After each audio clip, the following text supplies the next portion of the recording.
بسم اللہ الرحمن الرحیم۔ آج کی بات میں ہم بات کریں گے اردو ادب سے، اور خاص طور پر فیض صاحب کا ذکر ہے۔ فیضیات سے ہم بات کریں گے۔ اس سے پہلے بھی کئی سیشن ہم کر چکے ہیں۔ فیض صاحب کی وہ شاعری جس کے پیچھے ان کا کچھ بیک گراؤنڈ ہے، کچھ حقیقت ہے، کن حالات میں وہ نظمیں اور وہ غزلیں انہوں نے شاعری کی ہے، تو ان پر ایک جارحانہ بہت زبردست کتاب ہے،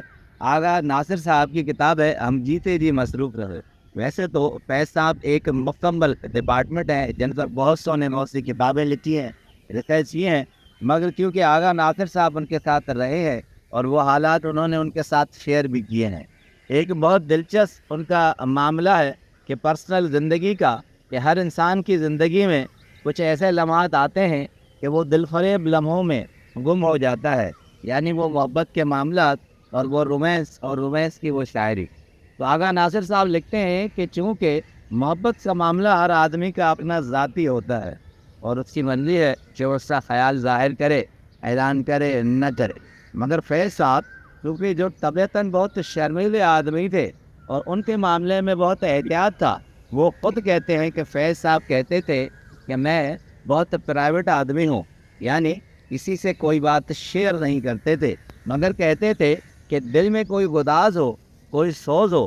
کسی سے بات نہ کہنا بھی اپنے آپ پر ظلم ہے، کوئی نہ کوئی ایسا رازدار ہونا چاہیے جس کے ساتھ یہ باتیں شیئر کی جائیں۔ تو کہتے ہیں کہ ان کے نوجوانی کے دوست تھے شیر محمد حمید، وہ ان کے بہت بڑے رازدار تھے۔ شیر محمد حمید کی اپنی ایک کتاب ہے جو انہوں نے فیض صاحب پر لکھی ہے، ان میں ایک خط لکھتے ہیں، کہتے ہیں کہ جب فیض صاحب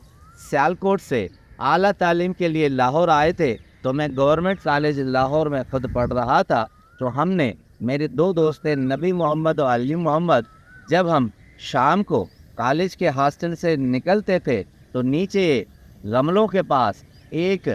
جگہ ہوتی تھی جہاں میں ایک لڑکے کو، نوجوان لڑکے کو وہاں گھومتے ہوئے دیکھتے تھے۔ کہتے ہیں کہ روز شام کو جب ہم اسے دیکھتے تھے تو وہ گملوں کے پاس اداس نظروں سے کچھ سوچ میں گم ہوتا تھا۔ تو کہتے ہیں میں نے نبی محمد کو کہا کہ چلو اس لڑکے سے بات کر کے دیکھتے ہیں، چونکہ نوجوانی کا تھا، سارے ہم عمر تھے، تو انہوں نے کہتے ہیں کہ بات کی تو اس نے کہا میں سیالکوٹ سے آیا ہوں، میرا نام فیض ہے اور اس کالج میں میرا کوئی بھی دوست نہیں ہے۔ تو شیر محمد کہتے ہیں کہ میں نے اسے کہا کہ آج کے بعد ہم آپ کے دوست ہیں، آپ ہم سے اپنی باتیں شیئر کر لیا کریں۔ اس کے بعد شیر محمد لکھتے ہیں، کہتے ہیں کہ کچھ عرصے کے بعد فیض نے مجھ سے شیئر کیا کہ ایک امرتسر کی ہم عمر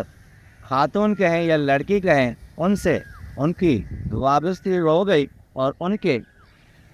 لمحے میں وہ گم ہو گئے، اور کہتے ہیں یہ سارا سلسلہ جو ہے 10 برس تک چلا تھا، اور اس کے بعد جس طرح ہوتا ہے وہ عشق ناکامی میں بدل گیا۔ کالج کے لمحات میں کہتے ہیں کہ ہم بہت آپس میں بہت دوستی میں مائل تھے اور وہ مجھ سے ہر چیز شیئر کرتے تھے، اور انہی دنوں میں انہوں نے رومانٹک شاعری شروع کی تھی۔ سب سے پہلے انہوں نے ایک نظم لکھی تھی کہ آپ کے دل کو لگائیں ہم، آپ کے کچھ سنائیں ہم۔ یہ طویل نظم انہوں نے اس خاتون کے لیے لکھی تھی جن کے ساتھ ان کا طویل عرصے تک ایک معاملہ چلا تھا۔ اس کے بعد کہتے ہیں یہ ایک دور تھا جو انہوں نے سارا رومانٹک شاعری میں گزارا تھا۔ بہت مشہور کتھا کہ آج دل میں یوں کھوئی ہوئی تیری یاد آئی، جیسے ویرانے میں چپکے سے بہار آ جائے، جیسے صحرا میں چلے ہولے سے باد نسیم، جیسے بیمار کو بے وجہ قرار آ جائے۔ یہ کتھا انہوں نے اس خاتون کے لیے لکھا تھا۔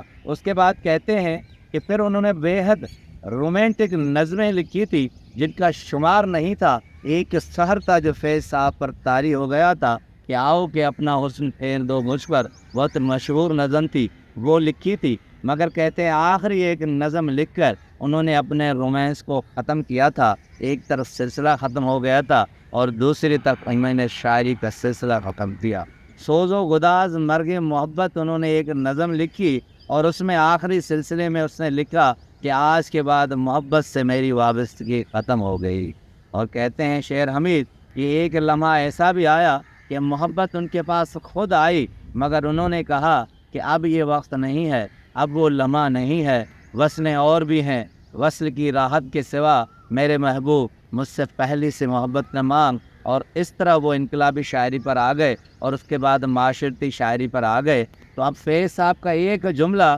کہ ہر چیز کا ایک وقت ہوتا ہے, اس وقت میں جو چیز کی جائے وہ بہت بھلی اور اچھی لگتی ہے, اگر وقت نکل جائے تو وہ چیز اس سے سوٹ نہیں کرتی. تو زندگی میں جو بھی کام ہوتے ہیں وہ اپنی نزاکت اور لمحات کے حساب سے ہوتے ہیں. وہ وقت ہوتے ہیں جو ہم کرتے ہیں, اگر وقت نکل جائے تو نہ وہ مناسب چیز لگتی ہے نہ ہی ہمارے کامیابی کا سبب ہوتی ہے. یہی فیض صاحب تھے جو انہوں نے ہر لمحہ بلمحہ اپنے لحاظ سے, اپنے موضوع سے, اپنی طبیعت سے ہر چیز کی تھی, اس لیے وہ زندگی میں یادگار رہے اور ہمیں بہت خوبصورت چیزیں دے گئے. آپ کا بہت بہت شکریہ. پھر صاحب آپ تاریخ میں